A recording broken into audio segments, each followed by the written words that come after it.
Atos capítulo 3, Deus tinha nos dado a palavra profética, nós conversamos com o pastor Celso. Cara, só um pouquinho no retorno para mim, Júnior, por favor. Orando com o pastor Celso e conversando junto com o pastor Celso sobre a palavra profética desse ano, e eu comecei a estudá-la e perguntar para Deus, Deus tem gerado no meu coração uma questão de anos já de uma determinada labuta, que é não questionar, mas obedecer. Deus não me trouxe para... Deus vai me usar da maneira que eu sou. E Deus vai te usar da maneira que você é. Mas Ele não precisa que você o questione. Ele precisa que você o obedeça. Por quê? Ele sabe o que é melhor para você. Ele sabe o melhor passo que você tem que tomar. Ele sabe a melhor decisão que você tem que tomar. Então Ele já te aconselha a tomar algumas decisões e a ter algumas atitudes, porque Ele já sabe o que é melhor para você. E quando você obedece a Deus, quando você toma a decisão de não questionar a Deus, mas de simplesmente obedecer a Deus, Deus te recompensa por isso. E os frutos que você colhe com a obediência são muito melhores do que os frutos que você colhe com a desobediência. A desobediência, ela retarda o processo de Deus na tua vida. E eu nunca tinha visto, Jorge, a palavra profética dessa maneira que eu vi essa semana.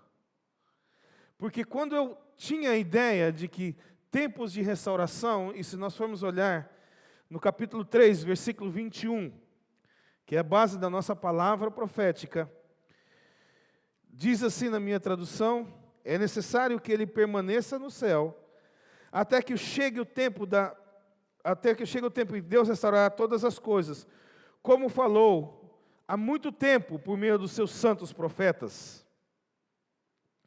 Outra versão diz: o qual é necessário que o céu o receba até os tempos da restauração de todas as coisas, de que Deus falou por boca dos seus santos profetas desde a antiguidade. E quando eu sempre trazia esse texto à minha memória, esse texto vinha à minha memória, ele vinha de uma restauração do quê?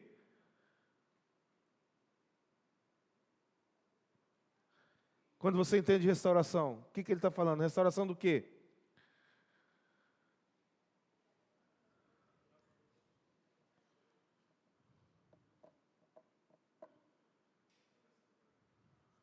Você pensa logo na restauração da igreja, a volta à igreja primitiva, é ou não é? Eu sempre pensava nisso. Restauração de todas as coisas, voltarmos a ser como a igreja primitiva. Mas a igreja aqui não tinha sido formada. Então, que restauração que ele está falando aqui? A qual restauração? E essa mesma palavra no grego, agora foi bonito, eu fui lá no grego, que essa semana eu ganhei alguns dicionários em grego aí, hebraico, essas coisas todas chique, me presentearam aí. Olha, você que estiver viajando, querido, vem falar comigo, rapaz, eu ganhei tanta coisa boa esses dias, falando nisso, está me devendo uma maquininha, viu? Não esqueci não. E umas rodinhas também, viu? E a restauração que ele se refere aqui não tem nada a ver com o templo. Essa palavra aqui, se eu não me engano, Tiago, me ajuda, apologies, não é isso? Que palavra é essa do grego original? Essa restauração que fala aqui, é a mesma restauração que ele se refere, que Jesus se refere, usa essa mesma palavra, naquele texto de Elias. Eu sou terrível para o grego e hebraico, mas eu posso, depois eu pesquiso para vocês aqui. Mas a mesma palavra que ele usa, quando ele se refere, eis que virá aquele que restaurará todas as coisas. E Jesus se referindo a João Batista, mas ele cita o nome de Elias. Elias virá e restaurará todas as coisas. É usada essas duas vezes essa palavra. E eu comecei a meditar, e eu gosto, quando eu vou ler alguma coisa da Escritura, eu sempre aprendi isso no Instituto Bíblico, que nós vamos começar esse ano outra vez, em nome de Jesus, de uma maneira totalmente diferente, queremos repaginar. Quero incentivar aquelas pessoas que não fizeram, que façam de novo, que façam, e aquelas que fizeram, se quiser continuar fazendo, vamos fazer, vamos estar juntos, vai ser reconhecido, vai ser uma coisa muito bem feita. Mas sempre nos ensina, não leia o texto, não tire um texto fora e aplique só aquele texto. Há uma verdade toda implícita nesse texto. E quando você começa a olhar para essa verdade, algo me chamou a atenção. Pedro havia vindo aqui e feito, junto com João, um milagre, a cura daquele mendigo. E o povo, perplexo com a cura e com a manifestação de Deus, começaram a questionar Pedro e João. E Pedro e João começam a citar para os judeus, porque eles estavam na sinagoga,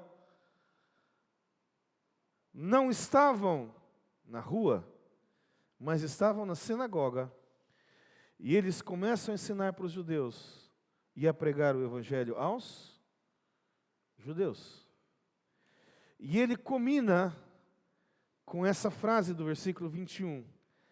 É necessário que os céus o detenham.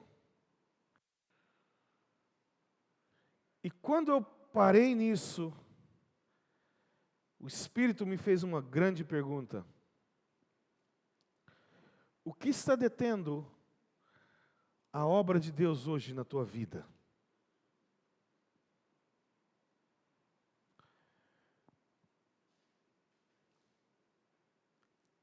Se nós estamos orando, profetizando, e eu oro isso e profetizo isso e creio isso, numa restauração, existem algumas coisas que precisam começar a mudar na tua vida. Senão, não vai acontecer o que Deus quer que aconteça. Quando nós falamos em tempo, e aqui eu quero pegar as duas palavras da palavra profética, tempo e restauração, hoje de manhã, se Deus permitir. Quando você fala em tempo, eu começo logo te perguntando, em que tempo você está vivendo hoje? Quantos de vocês já oraram por essa crise econômica, essa crise mundial que está acontecendo?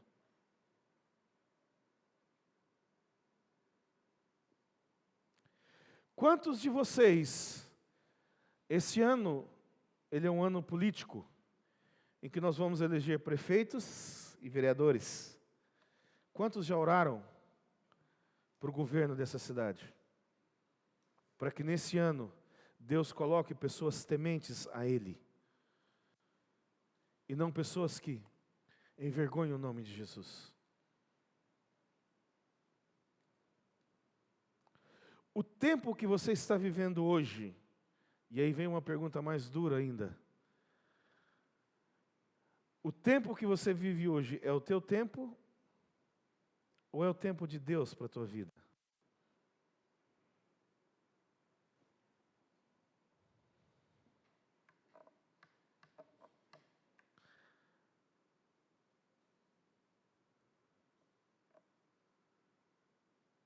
Difícil, né? Qual dos dois? E eu quero começar perguntando para você, como que você tem feito com o teu tempo hoje? Você tem buscado mais o seu próprio interesse? Ou você tem buscado mais a vontade de Deus para a tua vida?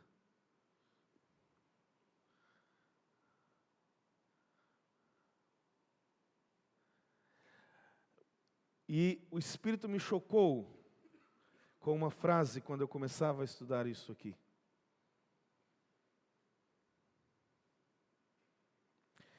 Por quê? Deixa eu te fazer uma pergunta, Jorge. Bem, não vou pegar você não, vou pegar o Jaime. Te livrei dessa. Quem eram os judeus naquele tempo? Supostamente. Se você fosse pegar os judeus e passá-lo para contextualizá-los nos dias de hoje, quem seriam os judeus?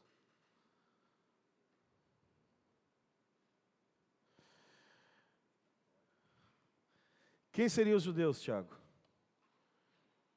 Numa contextualização.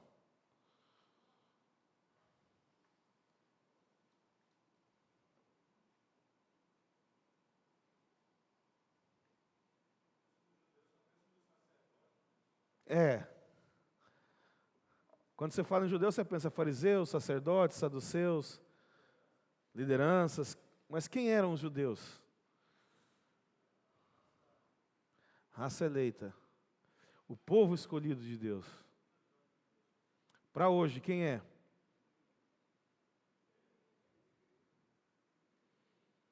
E se essa Bíblia está sendo escrita para hoje, eu começo te perguntando, será que você está detendo a glória de Deus?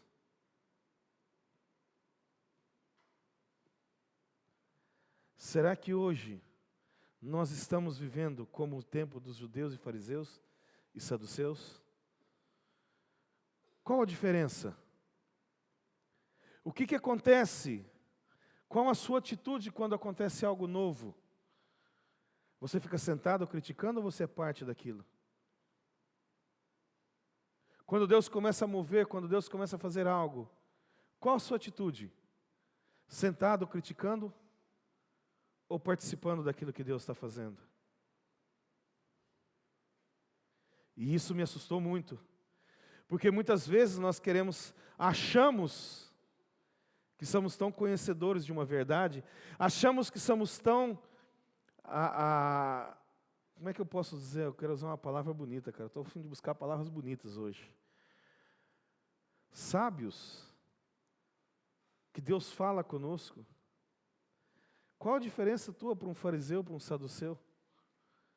Porque os saduceus e os fariseus morriam, eles davam a sua vida para fazer o quê? Para defender a palavra. Mas eles defendiam a palavra de acordo com aquilo que eles criam e não o que Deus estava dizendo. E hoje a tua vida é uma vida de defender ou é uma vida de obedecer?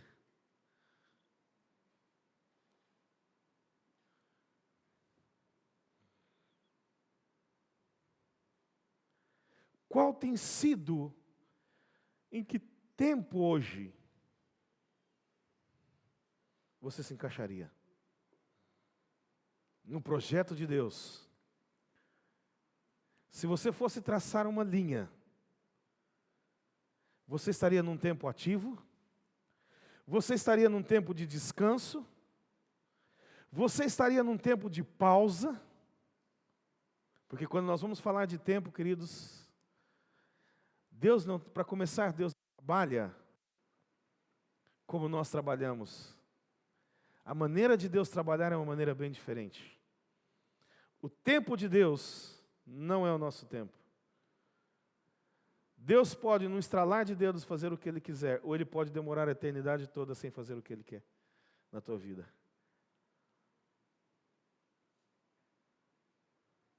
É incrível o tempo de Deus. Quando a gente começa a trabalhar com essa questão de tempo, cara, me deixa doido, Salim. E muitas vezes nós chegamos a dizer, Deus não me ama, Deus não me quer, Deus já não esqueceu de mim. E aí, quando chega nesse ponto, eu entro em parafusos. Por quê? Porque eu sei que Deus não trabalha da maneira que eu trabalho. Porque eu muitas vezes já teria esquecido de algumas situações. Às vezes esqueço, eu conversava com um grupo de pessoas essa semana, E às vezes eu prefiro esquecer. Eu converso muito com meu pai chega, né? Meu pai tá, coitado. Ele, por que você fez isso? Eu falei, pai, porque o senhor disse para fazer. Eu disse? Disse. Não, eu não disse isso. Eu disse, pai. O senhor lembra naquela situação assim? O senhor disse isso, pai? Não, eu não disse isso. Aí eu falei, pai, mas o senhor falou isso, o senhor fez isso. Aí ele vira para mim e fala assim, cara, graças a Deus, Deus me botou no mar do esquecimento. Eu estou começando a navegar nesse mar agora. O mar do esquecimento. Só não esqueça a cabeça porque está grudada. Ontem eu tinha um evento para ir 5:30 da tarde, eu esqueci de olhar o horário. Pensei que era 7 da noite, quando eu fui olhar era 6:30 da tarde, o evento começou às 5:30. Esqueci. Mar do esquecimento. E Deus às vezes, mas o problema é que Deus não esquece, cara. Aí é que está. Eu ontem eu estava assim, o sangue começou a subir, aquele sangue goiano, né? Falei, vamos fazer a ceia agora, 3 horas da tarde. Porque não tinha ninguém na chácara naquela hora. E quando nós voltamos para falar de tempo, uau! Qual tempo você está vivendo hoje? Na tua vida pessoal, qual é o tempo de Deus para você hoje? Você pode perguntar para mim assim, então fala, pastor, qual é o tempo de Deus para a minha vida hoje? Eu vou te responder a mesma coisa que os meus professores do México me diziam. O tempo de Deus na tua vida hoje está aqui, ó. Vai ler a Bíblia e buscar na Bíblia, te encontrar na Bíblia, que você vai saber o tempo de Deus para você hoje. Agora, esteja disposto, porque quando você procura o tempo, pode não ser o tempo que você queira, mas é o tempo que Deus quer para você. E como eu tenho aprendido, queridos, um dos maiores segredos da minha vida cristã que eu conheço, mas é tão difícil aplicá-lo, é tão difícil vivê-lo. Sabe qual que é, Marinete? Quando eu abro mão, Deus me dá. Como é difícil existe aquele sangue, aquele ímpeto humano de querer fazer a justiça com as próprias mãos, querer ser o dono, querer estar no controle de todas as coisas, e quando você trabalha com Deus, cara, é incrível, é inacreditável. E a resposta de Deus às vezes vem na hora, às vezes vem no outro dia, e às vezes esse dia que você está esperando essa resposta de Deus dura uma eternidade. Já passou aqueles dias que não passa o tempo? Sabe, quantos já viveram esses dias assim? Eu vivi 2019. O ano que não acabava, rapaz. Eu estava doido para o ano acabar e tinha mais um dia. Eu nunca vi o ano demorar a passar igual a 2019. 2020 nós já estamos no dia 5, cara. Meu Jesus amado, que é isso? Já estamos hoje de manhã eu olhei, porque eu fui ler minha Bíblia, eu fui ler o provérbio, sei qual é o provérbio de hoje, eu fui ler na data, falei, meu Deus, já é dia 5. Dia 25 de dezembro até o dia 31, meu Deus, que eternidade. Que dias que não passava. O telefone tocava, eu tremia. Uma pessoa me ligou essa semana. Pastor, você está em casa? Estou, eu vou aí. Falei, o que aconteceu? Não pode fazer uma visita? Não, irmão, para fazer uma visita aconteceu alguma coisa. Fala o que aconteceu logo para já ir me preparando. Mas Deus está no controle de todas as coisas. Qual tempo hoje você está vivendo? O teu tempo, e eu quero começar só com uma pergunta. O teu tempo está retendo a glória de Deus? Ou o teu tempo está trazendo a glória de Deus?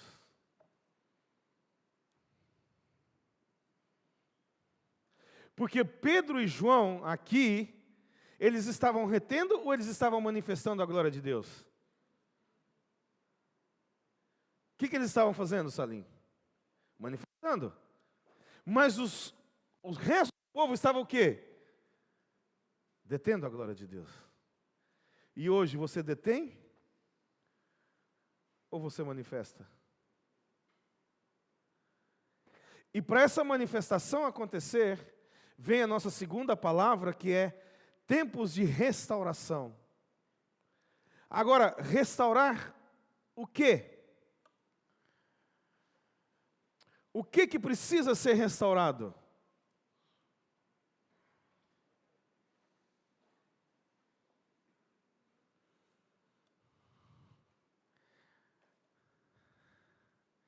E eu fiquei chocado quando o Espírito começou a me revelar isso.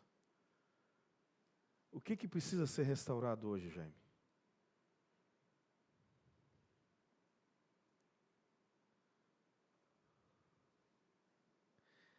E quando essa restauração acontecer na tua vida, tudo vai começar a mudar. Mas eu te pergunto, o que precisa ser restaurado? Vou ter mais, muitas coisas precisam ser restauradas. Mas aonde começa a restauração?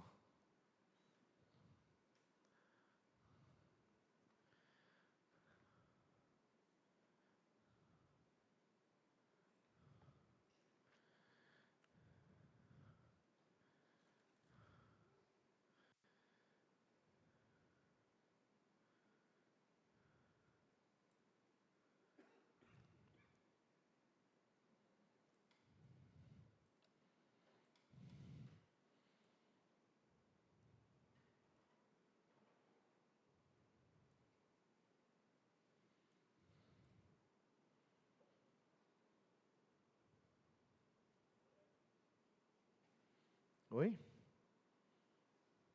O que precisa ser restaurado? Gênesis, capítulo 3,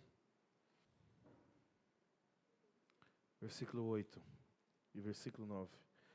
Ouvindo o homem, a sua mulher, os passos do Senhor Deus que andava pelo jardim, quando soprava a brisa do dia, esconderam-se da presença de Deus entre as árvores do jardim.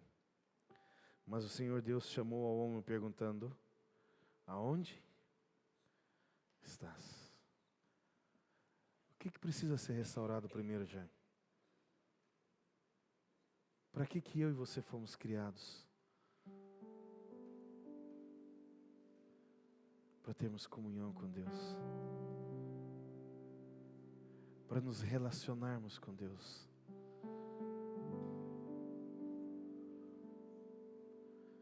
E o que Deus mais procura restaurar na tua vida é o teu relacionamento com Ele. E se você não tiver um relacionamento com Deus, você vai deter a manifestação de Deus nos céus. Existe uma manifestação de Deus pronta para acontecer. E ela vai vir quando houver um relacionamento entre você e Deus. Você acaba pensando que é algo externo. Você quer restaurar uma comunhão, você quer restaurar uma igreja, você quer restaurar a palavra, mas Deus quer restaurar. Para isso que Jesus veio, porque Ele nos deu livre acesso ao coração do Pai. Para quando você estiver triste, você dizer: remove a minha pedra,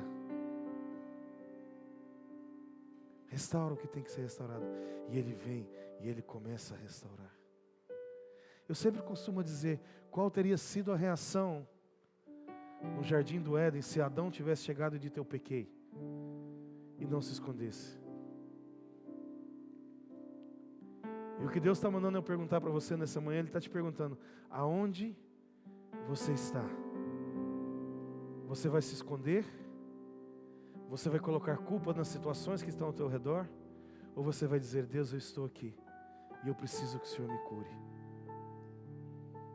Nós cantamos hoje: eu preciso que o Senhor me limpe, renova-me, restaura-me. Como é que foi aquela música que você cantou antes dessa, Tiago? Eu estava vibrando com a música. Antigona também. A última foi remova a minha pedra, né? Mestre, eu preciso de um milagre. eu descanso.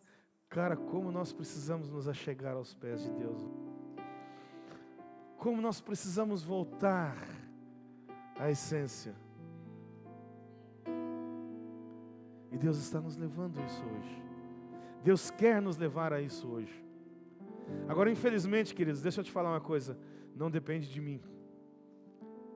Porque a minha parte eu estou fazendo. Depende de você. O que você vai fazer? Você pode fazer que nem Adão e Eva fizeram, se esconderam. Você pode fazer como os fariseus faziam, julgando defender a lei. Ou você pode se entregar nas mãos do Mestre e dizer: eu preciso do Senhor, eu preciso de um milagre, eu preciso que o Senhor toque a minha vida, eu preciso de um relacionamento de pai e filho, eu preciso relacionar-me contigo outra vez, Deus. Deus, eu preciso te escutar. Fala comigo. Você vai ver se ele não vai falar.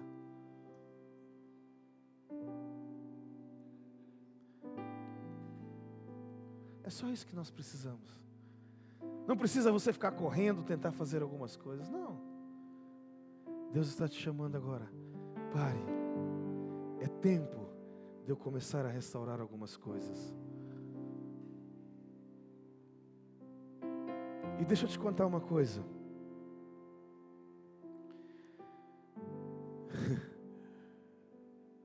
Eu tenho aprendido algo com Deus na minha fé cristã. 45 anos, 30 e tantos de convertido.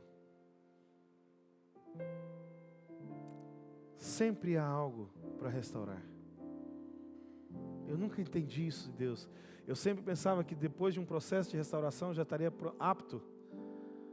Mas eu tenho aprendido tanto. Sempre há algo novo para restaurar. Sempre há algo novo para Deus mudar na tua vida. Sempre há algo novo para Deus trabalhar na tua vida. A restauração de Deus, sabe que dia que você vai ser formado? Sabe que dia que vai acabar a restauração de Deus na tua vida? O dia que você fechar os olhos e deixar esse lugar. Aí acabou. Mas até o dia final, eu quero chegar lá, restaurado, tendo uma comunhão com Ele. E eu dizia: mas Deus, quando nós olhamos para vinho novo, quando nós trabalhamos com vinho novo, o Senhor tem sido tão bondoso conosco, o Senhor tem sido tão misericordioso com essa igreja. E o que Deus ministrou no meu coração naquela hora foi algo bem simples, e eu falei: meu Deus, por que a gente demora tanto às vezes a escutar o Senhor?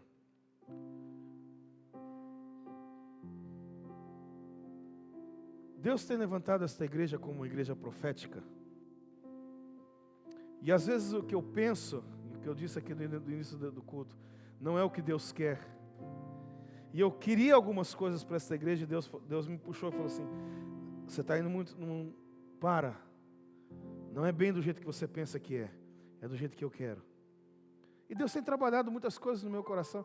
E eu perguntava: Deus, por quê? Porque nós podíamos continuar do jeito que estávamos indo.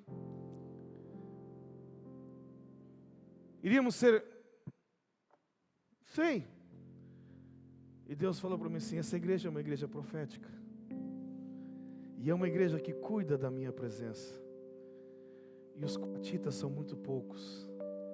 E para você ficar do meu lado, você tem que ser muito bem tratado. E eu ouvi uma frase, nós estávamos brincando essa semana. E teve uma frase que eu ouvi, que eu gostei muito, que o pastor Salim disse: vinho novo é o quê? Vinho novo não é para todo mundo. A pessoa, quando passa por vinho novo, ela é bem lapidada. E Deus tem permanecido com cada um de vocês aqui, porque Deus quer moldar o teu coração. E este aqui é o teu lugar. aqui é a tua casa, casa dos coatitas, homens que cuidarão da presença de Deus. Não se importarão com as coisas lá de fora, mas eles trarão a presença de Deus, porque eles sabem que quando Deus chegar, quando Deus vier, Ele é quem vai mudar toda a situação. Não precisamos que nada aconteça. Deus é que muda todas as situações. E Ele tem te separado nesse meio para isso, para cuidarmos, para zelarmos daquilo que Deus tem nos dado, de uma visão que Deus tem nos dado, de um propósito e de um projeto que Deus tem nos dado. Louvo a Deus porque nós começamos o ano, no nosso primeiro culto do ano, abençoamos o Rubinho, e nossa primeira reunião do ano já estamos enviando o André, e mais estão vindo para serem treinados, porque isso aqui será um celeiro para as nações. Aqui pessoas receberão de Deus e poderão levar a outros lugares e abençoar outras nações. Pai, eu quero abençoar a tua igreja nesta manhã. Quero declarar sobre a vida da tua igreja. Nós temos profetizado que será um tempo de restauração. E eu profetizo agora e eu declaro que essa restauração acontecerá na vida de cada um dos meus irmãos. Uma restauração, Pai, de todas as coisas. Porque nós não queremos e não aceitamos deter a tua glória, Deus. Nós não queremos que o Senhor fique detido nos céus, mas queremos que os céus venham para o nosso meio. Nós cantamos e profetizamos, deixa o céu descer. Desça com a tua glória, Espírito Santo, nós temos te pedido. Manifeste o teu poder, manifeste os teus sinais e os teus prodígios no nosso meio.